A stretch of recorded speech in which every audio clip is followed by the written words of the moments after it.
On vit dans un monde qui semble complètement sans fil, presque magique. Tout est instantané. Pourtant, derrière chaque email qu'on envoie, chaque vidéo qu'on regarde, il y a une infrastructure bien réelle, bien physique. Et c'est cette fondation, souvent invisible, qu'on va explorer ensemble aujourd'hui, le fameux câblage réseau. Spontanément, on pense au Wi-Fi, au cloud, à la 5G, mais la vraie réponse, elle, est beaucoup plus terre-à-terre. Ce sont des câbles. Des kilomètres et des kilomètres de câbles qui constituent la toute première couche de notre connectivité. C'est le socle sur lequel absolument tout le reste est construit. Alors, rentrons dans le vif du sujet. Le câblage LAN, pour faire simple, c'est un peu la plomberie de l'Internet. C'est la couche physique, la couche numéro 1 du modèle OSI. Et le point crucial, il est là. La vitesse et la fiabilité de tout un réseau ne pourront jamais être meilleures que ce que le câblage lui-même permet. C'est un véritable plafond de verre, ou plutôt de cuivre.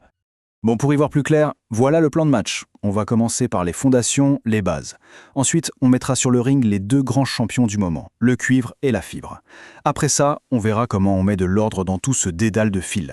Puis, comment on branche tout ça correctement. Et pour finir, on s'assurera que l'installation tient vraiment la route. Allez, c'est parti. Première étape donc, la fondation physique. Comment est-ce qu'on conçoit l'architecture d'un réseau pour qu'il soit non seulement solide, mais aussi facile à gérer au quotidien? L'idée géniale derrière la topologie en étoile, c'est son élégance et sa simplicité. Imaginez, chaque appareil a sa propre autoroute privée qui mène directement à un point central, le commutateur. L'avantage est juste énorme. Si le câble d'un ordinateur lâche, eh bien, seul cet ordinateur est déconnecté. Tout le reste du réseau continue de fonctionner comme si de rien n'était. Pour la maintenance, ça change tout. Passons maintenant aux autoroutes elles-mêmes. Aujourd'hui, deux technologies se partagent le gâteau pour transporter nos données. Le bon vieux câble en cuivre, qui a fait ses preuves, et son concurrent ultra rapide et lumineux, la fibre optique. Alors un câble réseau, ça a l'air simple comme ça, mais ce n'est pas juste un fil, c'est un petit bijou d'ingénierie.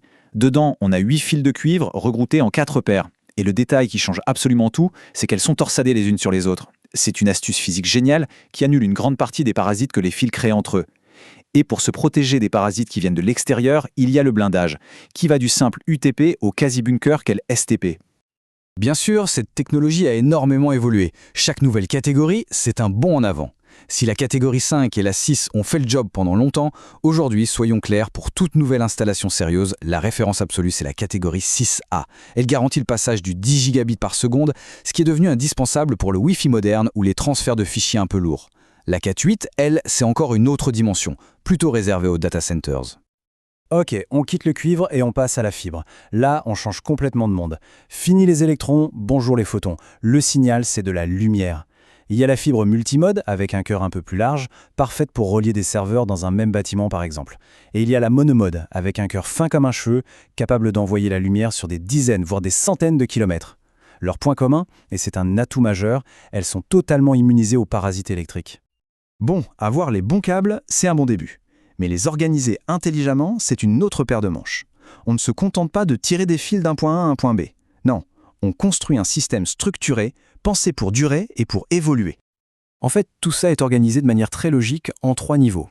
Le premier niveau, c'est le campus.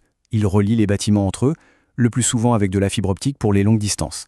Ensuite, à l'intérieur de chaque bâtiment, on a le câblage vertical. C'est la colonne vertébrale qui fait monter l'information d'étage en étage. Et enfin, le câblage horizontal, c'est celui qui distribue la connexion à chaque poste de travail jusqu'à la prise dans le mur.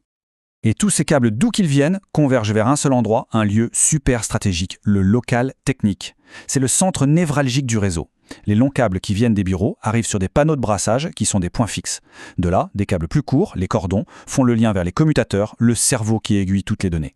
Et croyez-moi, une gestion de câbles propre et ordonnée ici, ce n'est pas juste pour faire joli, c'est absolument vital pour la performance. Ok, on a nos câbles, notre structure est en place. Maintenant arrive le moment un peu délicat, le plus minutieux, la connexion. Comment on transforme ces 8 petits fils de couleur en une prise RG45 qui fonctionne parfaitement? Eh bien, la réponse se trouve dans la norme. Il existe 2 schémas de couleurs principaux, le T568A et le T568B. Alors, lequel est le meilleur? La réponse va peut-être surprendre, mais aucun. La seule, l'unique règle d'or, c'est la cohérence.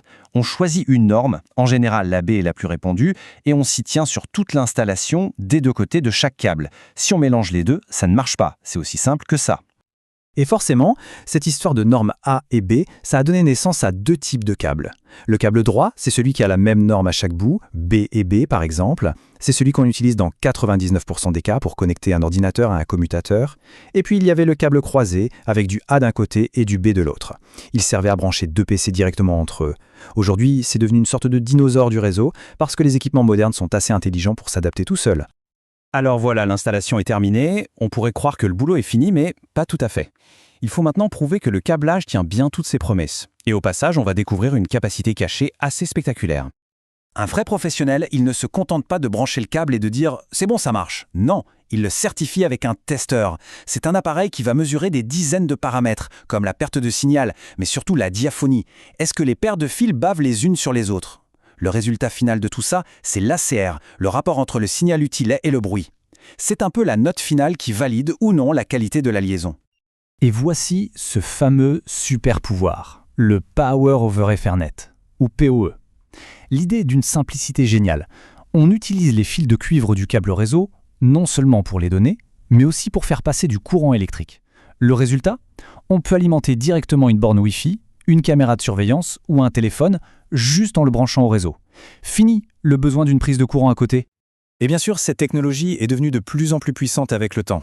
La dernière norme en date, le PoE++, peut délivrer assez de watts pour alimenter des écrans, des systèmes d'éclairage LED ou même des caméras motorisées. Ça ouvre des possibilités d'installation et de gestion complètement nouvelles. Finalement, s'il y a une seule chose à retenir de tout ça, c'est cette idée simple. On peut investir des fortunes dans les serveurs les plus rapides, les commutateurs les plus puissants du marché. Mais si le câblage, cette fondation invisible, est de mauvaise qualité, c'est comme construire un gratte-ciel sur des fondations en sable. L'ensemble du système sera bridé, quoi qu'on fasse. Et tout ça, ça nous amène à une dernière question, une question essentielle en fait. L'infrastructure qui nous entoure, que ce soit au bureau ou à la maison, est-ce qu'elle est juste suffisante pour aujourd'hui ou est-ce qu'elle a vraiment été pensée pour supporter les besoins de demain ? Parce que le futur de notre connectivité, il dépend entièrement de la qualité de ces fils qu'on ne voit jamais.